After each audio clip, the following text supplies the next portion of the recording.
Premier film vu à Deauville, il s'agit de Olmo, un film mexicain qui m'a, ma foi, pas mal plu. C'est un petit road trip familial. On va dire, on peut le qualifier un petit peu comme un huis clos aussi au début du film. Donc ça permet vraiment de pénétrer dans l'ambiance de la famille. On débute le film par le rêve d'un petit enfant qui m'a mal orientée sur la suite du film où je pensais que ça allait juste être une histoire d'un voisin, enfin d'un enfant qui va fantasmer sur sa voisine. Mais en fait, le film est beaucoup plus profond que ça. Il y a énormément de valeurs familiales et en fait, ça parle tout simplement d'une famille mexicaine avec peu d'argent qui galère, mais aussi qui galère au niveau de la santé puisque le père de la famille est paraplégique, donc c'est un peu terrible de voir ça. Le père est un petit peu considéré comme un objet de la part de la famille. Il y a une jeune adulte qui veut s'émanciper, ce jeune enfant Olmo qui est adorable et qui a d'ailleurs une gueule incroyable. Enfin, franchement, ça m'étonnerait pas de me dire dans quelques années on va en entendre parler parce qu'il a vraiment un visage et il joue extrêmement bien. Franchement, gros coup de cœur pour ce petit Olmo, dommage qu'il n'y avait pas l'équipe. On voit ce père qui essaye de faire du mieux qu'il peut, mais bon, bah, il peut pas bouger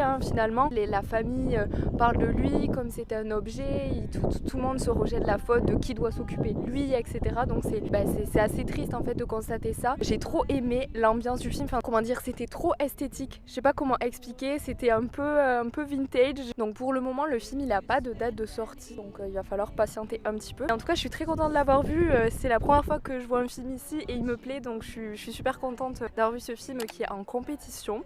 Et vraiment, il fait trop chaud, mais je vais prendre une insolation.